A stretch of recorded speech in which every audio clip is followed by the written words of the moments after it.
Gracias, Lorenzo. A mí me gustaría hacer un comentario con respecto a esta última parte, a la deducibilidad del IVA y adoptar el criterio de caja en lugar del de devengo. Ha levantado una expectativa innecesaria y al final va a ser más el ruido que las nueces. Porque desde el principio, desde que se empezó a anunciar y a demandar esta posibilidad, porque realmente en muchos casos hace falta, es necesario, yo siempre dije, y lo dije a través de medios de comunicación, de que esto no era tan sencillo y que iba a crear muchos problemas. Y habría que matizarlo mucho y muy bien cómo se iba a adoptar esta medida, ¿no? Y las consecuencias que podía tener.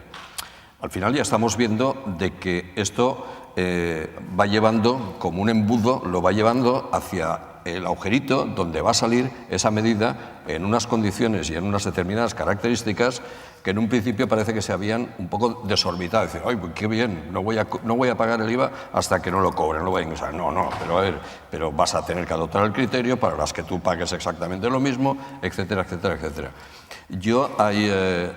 Hay especialistas en este país, y el exdirector general de tributos, José Manuel de Bunes, especialista en IVA donde los haya, y ya dijo, y lo ha dicho públicamente, de que esto le parecía una barbaridad, que a lo mejor tal vez hubiera sido lo más aconsejable el que esto se limitara para todas aquellas empresas que trabajaran con la Administración o que su cliente habitual fuera la Administración, que era donde realmente se les producía el quebranto a la hora de cobrar en tanto tiempo, dilatar en tanto tiempo el cobro de estas facturas. Pues a lo mejor tiene razón.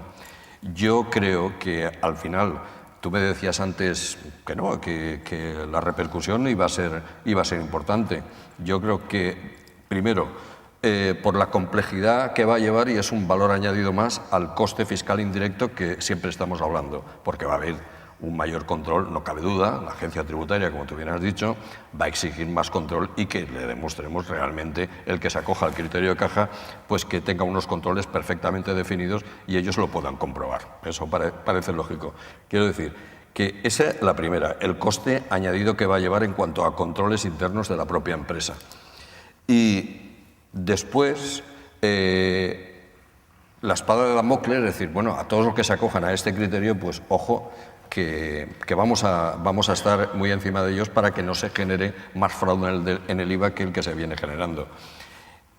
Y el criterio, las grandes empresas que vayan a tener que contratar, bueno, se lo van a pensar, decir, tú que estás en criterio de caja, no, contigo no. Yo no sé si al final, como te decía, que va a ser más el ruido que las nueces, y al final el número de empresas que se van a acoger a este sistema de caja cuando entre en vigor en el 2014, que suponemos que entrará en el 2014, va a ser menor del que inicialmente se tiene pensado. ¿Tú crees que va a tener la repercusión que se está dando bombo y platillo? Autónomos y pequeñas empresas, teniendo en cuenta que los de módulos quedan fuera, teniendo en cuenta que en estos momentos los proveedores de la Administración, algo que la propia agencia tributaria cuenta con ello, están en torno a 480.000 actividades económicas que trabajan directamente con la Administración y en muchos de los casos es único proveedor. Teniendo en cuenta que hoy hay muchos profesionales que trabajan para un solo proveedor y no de grandes cantidades, que ambos pueden estar en esto, es decir, si uno... El comercio hay que descartarlo, la hostelería hay que descartarlo, la agricultura hay que descartarla, pero claro, cuando tú te vas al número de autónomos que hay por actividades, el grado de dependencia que hay o de número de proveedores, quien trabaja por la Administración, estamos hablando en ese entorno.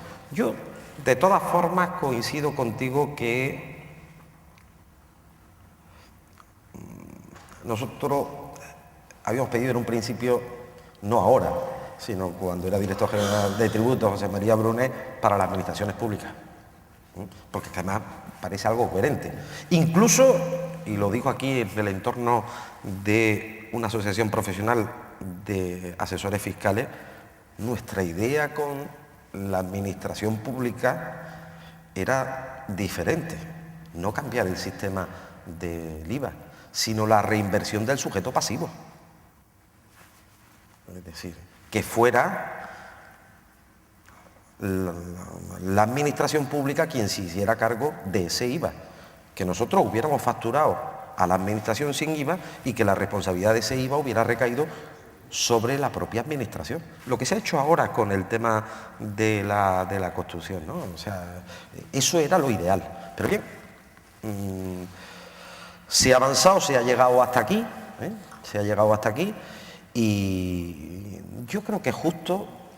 No olvidemos que lo de los libros del cobro efectivo era algo que con esto, sin esto, lo íbamos a ver,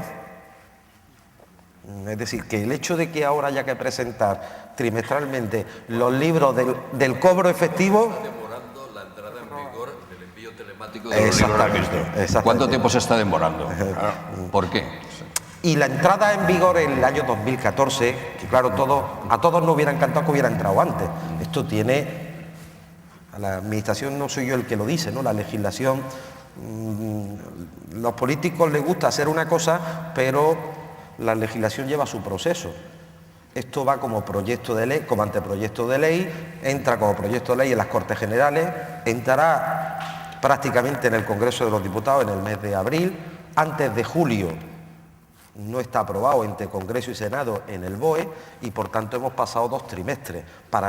No les voy a explicar a ustedes que son profesionales, para el resumen anual de IVA es muy complicado tener la mitad en el sistema del devengo y la mitad en el sistema de caja. La única forma de hacerlo era coincidir con la entrada del año fiscal 2014.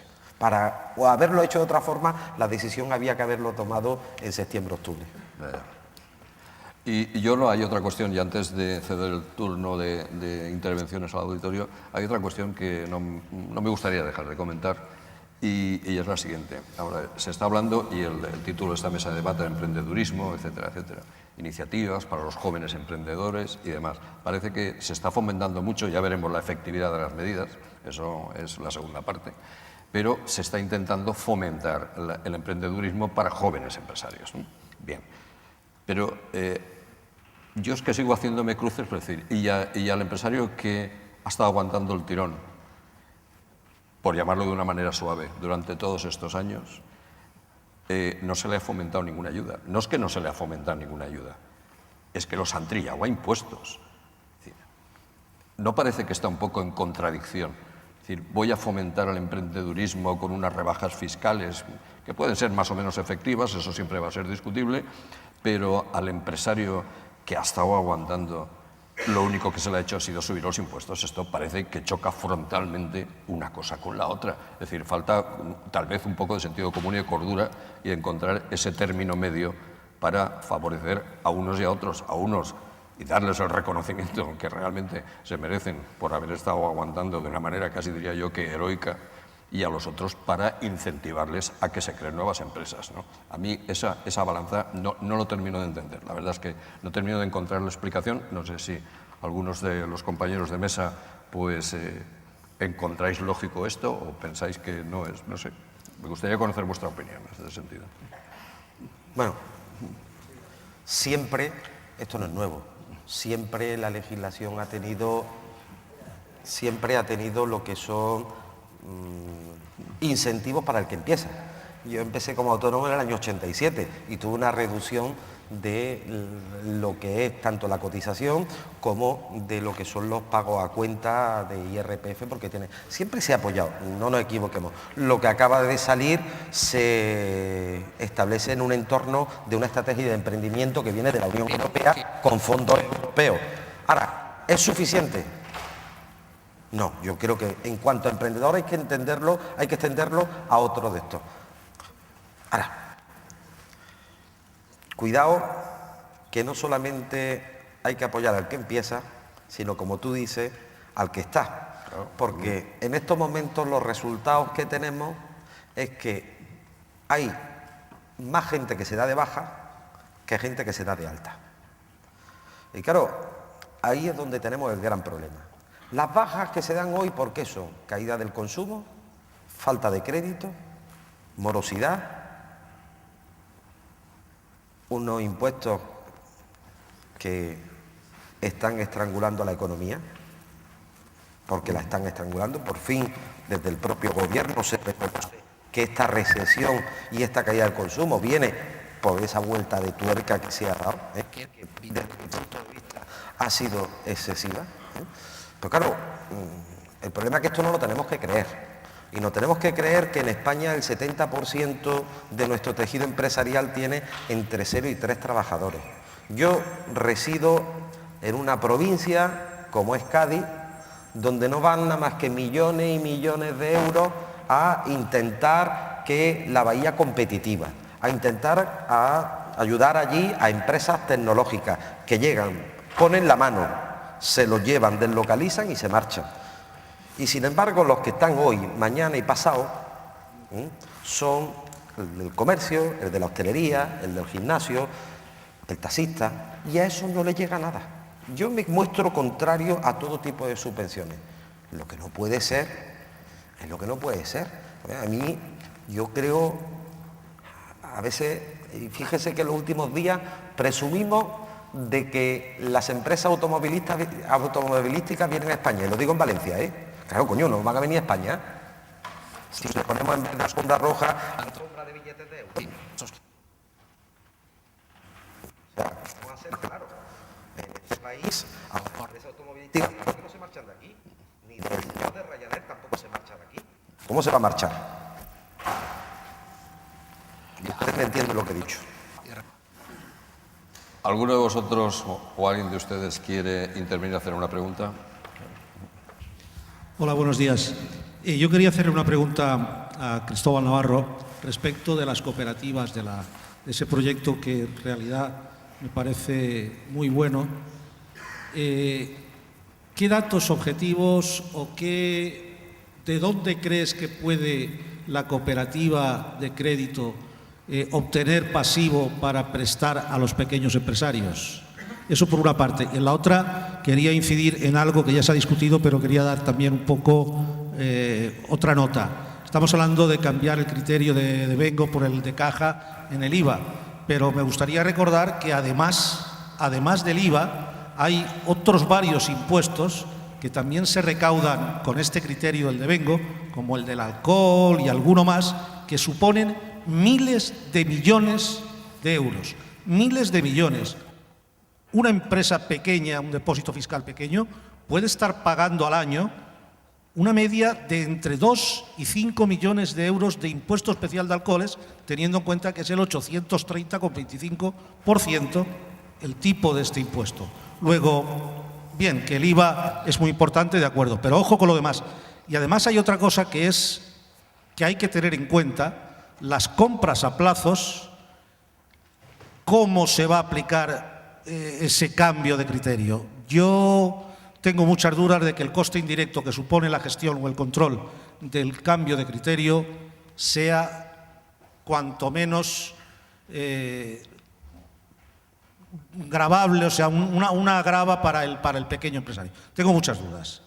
Bien, y ahora la pregunta, Cristóbal. No sabe cuánto le agradezco. El tema de la obtención de la financiación de la cooperativa de crédito es una inquietud muy generalizada y además que me viene muy bien la pregunta para poder contestar y que ciertas personas desconocedoras del mecanismo puedan entender una cosa que es relativamente sencilla, y es que el capital social que hace falta para constituir la cooperativa no es el dinero que se tiene previsto destinar a trabajar con la cooperativa de crédito y a facilitar la financiación de las pymes. El planteamiento es otro.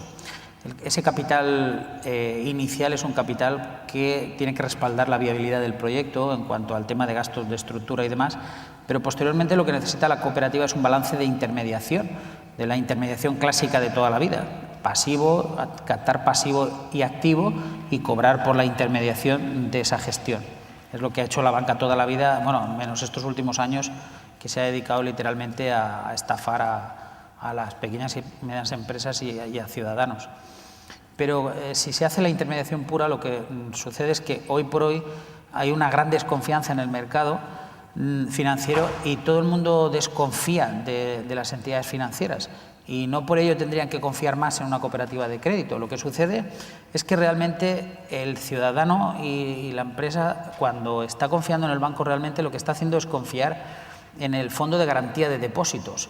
porque hemos visto monstruos del tamaño de Bankia cómo han perdido el 99,9% de su valor en un día y estar al borde de la quiebra y del rescate. Estas entidades sistémicas pueden tumbarse de la noche a la mañana con la misma o más facilidad que una entidad pequeña. Lo que sucede es que el Fondo de Garantía de Depósitos es el que está detrás para darle tranquilidad a los impositores. Y ese Fondo de Garantía de Depósitos es al que tiene también acceso la cooperativa, con el fin de que cuando un impositor venga a depositar cantidades inferiores a 100.000 euros, esté perfectamente salvaguardado por esa gestión. De ahí viene la necesidad de que el supervisor bancario, el Banco de España, en este caso, y el Instituto Valenciano de Finanzas, hagan su trabajo para salvaguardar que los intereses del Fondo de Garantía de Depósitos no se provoquen ningún quebranto al erario público. Y al mismo tiempo, el esquema de riesgos que genera la propia entidad de crédito y que tiene que ser aprobado por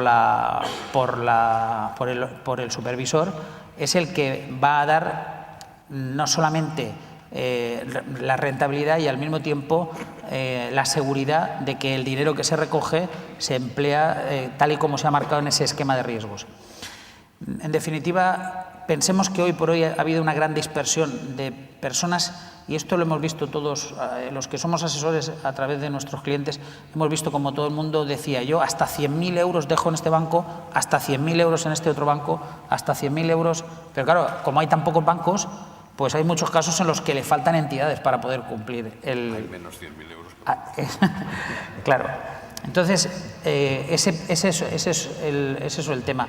Solamente con que consigamos que el pequeño ciudadano, el pequeño empresario entienda que hoy por hoy hay una perversidad en el sistema que está encauzado para recoger su dinero, aunque sea poco, y llevárselo a financiar entidades y proyectos sistémicos, y consigamos que le llegue el mensaje de que a él le va a dar exactamente igual desde un plano de seguridad tener el dinero en una gran entidad o tenerlo el dinero en una cooperativa, y que esa es la forma de retroalimentarse el circuito PYME, pues habremos avanzado muchísimo, y sinceramente no creo que sea difícil llegar con un buen plan de comunicación que se está trabajando en él para que todo el mundo sea consciente de esto. Sí, esta pregunta es para Lorenzo Amoro. Hemos hablado mucho de la mortalidad de autónomos y a mí hay una cosa que yo he vivido muchas veces, ya no solo en autónomos, incluso en pymes y en grandes empresas. España es un país que somos muy pizarros y somos muy valientes todos. Vemos un bajo, enseguida queremos abrir una tienda. O sea, tenemos 50.000 euros y los queremos invertir.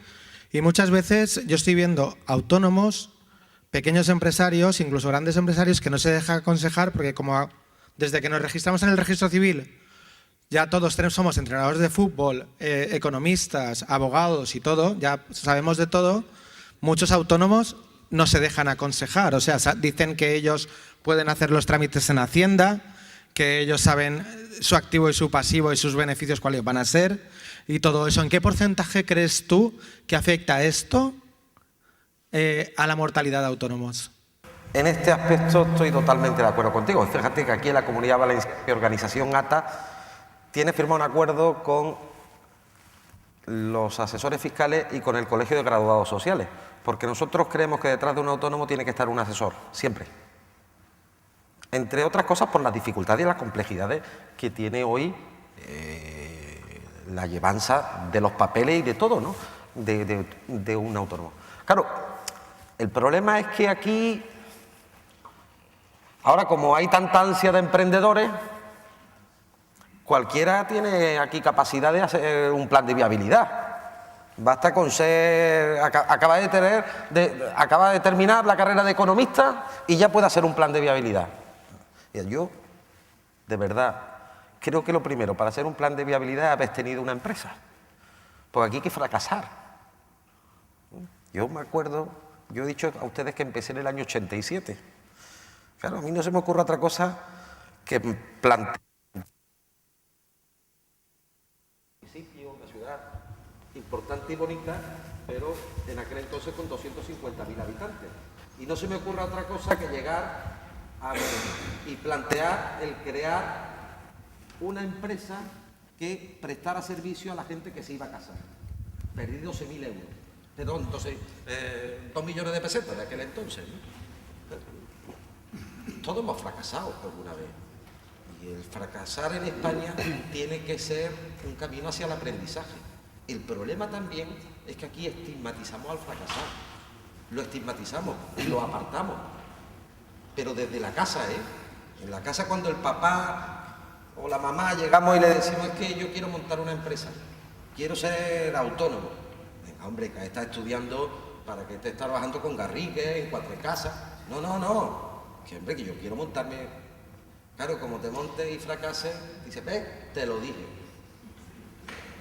Nos educan y nos enseñan para tener un empleo, no para crear empleo. Llega a la universidad, Carlos, llega a la universidad y cuando los jóvenes van a hacer prácticas, los meten en las empresas a hacer fotocopias y a bajar bases de datos. A nadie se le enseña a ser empresario, que hay que pagar las letras, que hay que hacer las compras. A nadie se le enseña y eso es un problema. No educamos a nuestros jóvenes a ser empresarios. Bien. Entonces, yo, a la pregunta que hacía, estoy convencido que gran parte de los que emprenden lo hacen por eso. Por eso hay un dato, y lo aprovecho mañana, Día de la Mujer, y bastantes mujeres que hay aquí, hay un dato muy significativo. Esta crisis se ha llevado por delante a 350. De ellos, la inmensa mayoría han sido varones, pero si hablamos en términos relativos, los varones han caído un 15%, las mujeres solo un 5%. Ayer una de las periodistas tertulianas más importantes de este país me decía en Twitter, porque las mujeres tenemos más tesón. Es verdad, las mujeres cuando empiezan se paran, se lo plantean, se lo piensan, a lo que tú has dicho. Se dejan asesorar y aconsejar, van a 4 bancos diferentes. Los hombres somos más lanzados, vamos para adelante, pum, y si nos equivocamos, mala suerte. Pues agradecer a Lorenzo Amor, a don Vicente Peiro, a Cristóbal Navarro, pues la asistencia a esta mesa y a todos ustedes, a todos vosotros, pues la asistencia y recordaros que esta tarde continuamos, porque esto no se ha acabado todavía. Así que muchas gracias a todos y hasta luego. Gracias.